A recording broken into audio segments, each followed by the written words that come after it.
ಉನ್ಮಾದದಲ್ಲಿ ಉಯ್ಯಾಲೆಯಾಡುತ್ತಾ ಉಪಕಾರ ಮಾಡುವವರಿಗೆ ಉತ್ತಮೋತ್ತಮನಾಗಿ ಉತ್ತರ ಕುಮಾರನಂತ ಉಂಡಾಡಿಗರಿಗೆ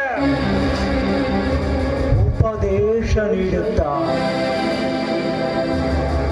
ಉದ್ಧಾರ ಮಾಡುವ ಉದ್ಧಾರಕನಾಗಿ ಉಭಯ ಸಂಕಟ ತಂದೊಡ್ಡುವ ಉಮೇದುದಾರರ ತಲೆ ಉರುಳಿಸಿ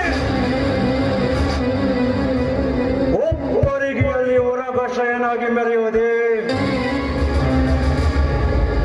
ಈ ಉಗ್ರ ನರಸಿಂಹನ ಉದ್ದೇಶ.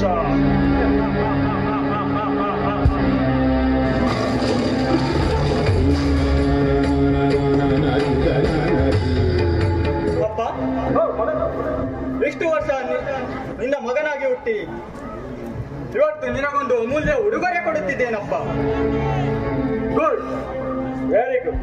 ಸಭಾ, ನಿಜವಾಗಿ ನೀನು ಸಮರಸಿಂಹನ ಮಗನೇ. ಮೋಷೋದ್ಧಾರಕನ ಉಡುಗೊರೆ ನೋಡುವ ಆತುರ ಕಾತುರ ಈ ಜನ್ಮದಾತ ಸಿಂಹನಿಗೆ ಅವಸರ ಬೇಕೆ ಅಪ್ಪ. ನಾಗಶ್ರೀ, ಚಿನ್ನದ ಕೊಂಡಿಗೆ ಸ್ವಾಗತ ಸುಸ್ವಾಗತ.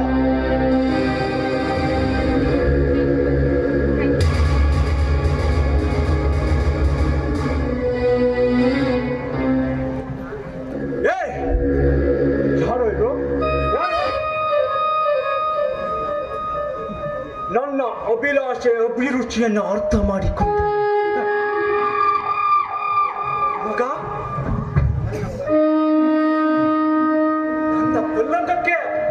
ನನ್ನ ಪಲ್ಲಂಗಕ್ಕೆ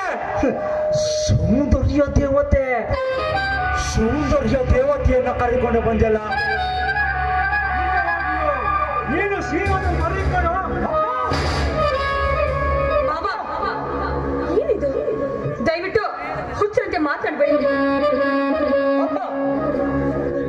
ಈ ಸೌಂದರ್ಯ ದೇವತೆ ಬೇರೆ ಯಾರು ಅಲ್ಲ, ನಾನು ತಾಳಿ ಕಟ್ಟಿದ ಹೆಂಡತಿ ನಿಮ್ಮ ಸೊಸೆ. ಈ ಸಮರಸಿಂಹನ ಮಗ ಯಾವುದೋ ಸೂಳೆಯನ್ನ ಮದುವೆಯಾಗುವುದಕ್ಕೆ ನಾನು ಒಪ್ಪುವುದಿಲ್ಲ. ಹಾಗೆಲ್ಲ ಹೇಳ್ಬೇಡಿ. ನಿಮ್ಮ ಮಗಳಿಂದ ತಾಳಿ ಕಟ್ಟಿಸಿಕೊಂಡು ಈ ಮನೆಗೆ ಗೃಹಲಕ್ಷ್ಮಿಯಾಗಿ ಕಾಲು ಇಟ್ಟಿದ್ದೇನೆ ನಾನು. ನನ್ನ ಭಿಕ್ಷುಕಿ ಅಂದ್ರೂ ಪರವಾಗಿಲ್ಲ, ಆದ್ರೆ ಈ ಮನೆಯ ಸೊಸೆಯನ್ನ ಸೋಳೆ ಪಟ್ಟ ಕಟ್ಬೇಡಿ. ಯಾಕೆಂದ್ರೆ ನಮ್ಮಿಬ್ಬರಿಗೂ ಆಶೀರ್ವಾದ ಮಾಡೋ ದೇವರು ನೀವೇ ಮಾವ. ಏ ಕೈಯಾಡಿ, ನನ್ನ ಮಗನಿಂದ ತಾಳಿ ಎಂಬ ಆಯುಧ ಕಟ್ಟಿಕೊಂಡು ಈ ಅರಮನೆಯನ್ನ ರಣರಂಗ ಮಾಡಲು ಬಂದೇವಿದೆಯಾ?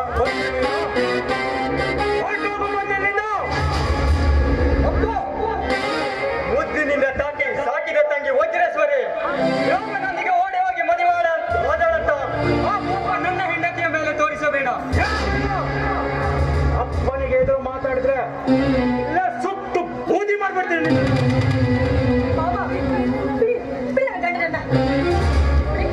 ಇವ್ರಿಗೆ ಏನಾದ್ರು ಮಾಡಿದ್ದೆ ಆದ್ರೆ ಆ ನಾಮ ದೇವತೆ ನಿಮ್ಮನ್ನ ಸುಮ್ಮನೆ ಬಿಡೋದಿಲ್ಲ. ರಾಕ್ಷಸಿ, ರಾಕ್ಷಸಿಗೆ ಈ ತಾಳಿ ಯೋಗ್ಯವಲ್ಲ.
ನೀನು ತಾಳಿ ಕಟ್ಟಿರೋದು ಹೆಣ್ಣಿಗಲ್ಲ, ಸದಾ ನಾಗರಾಧನೆ ಪೂಜೆ ಮಾಡುವ ಹಾವಿಗೆ.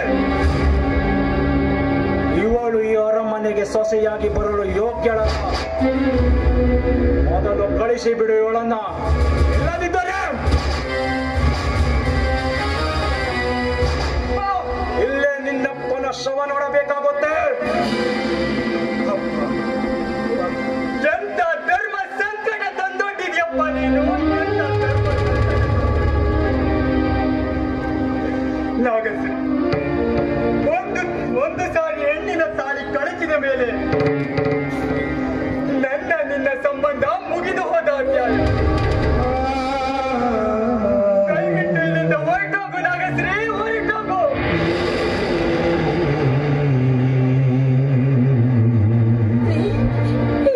ನನ್ನ ಪ್ರೀತಿಸಿ ಮದುವೆಯಾದವರು ನೀವು. ಎಂಥದೇ ಕಷ್ಟ ದುಃಖ ದುಮ್ಮಾನಗಳು ಬಂದರೂ ಕೂಡ ನಿನ್ನ ಕೈ ಬಿಡೋದಿಲ್ಲ ಅಂತ ಮಾತು ನಿಟ್ಟವರು ನೀವು. ದಯವಿಟ್ಟು ನನ್ನ ದೂರ ಮಾಡ್ಬೇಡ್ರಿ.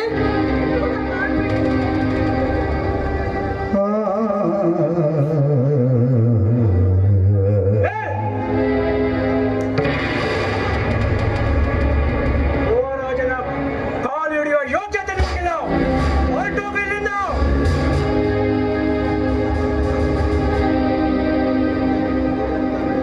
ಹೋಗ್ತೀನೋ ಸಮರಸಿಂಹ, ಹೋಗ್ತೀನಿ.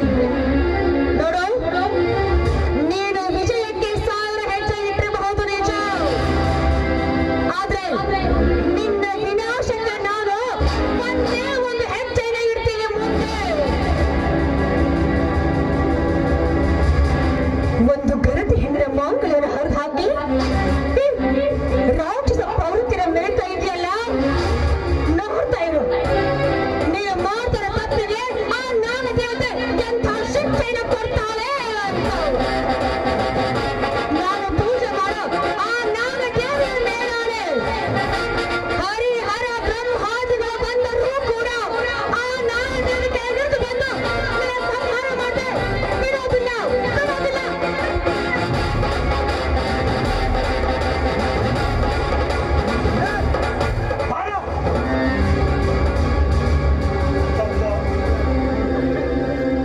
ಈಗಲಾದರೂ ಸಮಾಧಾನವಾಯ್ತಲ್ಲಪ್ಪ, ನಿನ್ನ ಮನಸ್ಸಿಗೆ ಈಗಲಾದರೂ ಸಮಾಧಾನವಾಯ್ತು.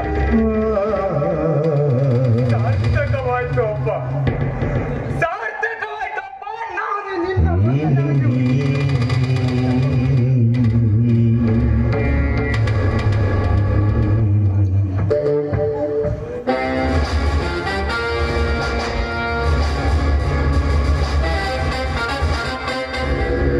ಹೇಗಾದ್ರೂ ಮಾಡಿ ನಾಗಶ್ರೀಯನ್ನ ನನ್ನ ಕಪಿ ಮುಷ್ಟಿಯಲ್ಲಿ ಇಟ್ಟಿಕೊಂಡರೆ ಎಲ್ಲ ಸರ್ಪಗಳು ನನ್ನ ಕಪಿ ಮುಷ್ಟಿಯಲ್ಲೇ.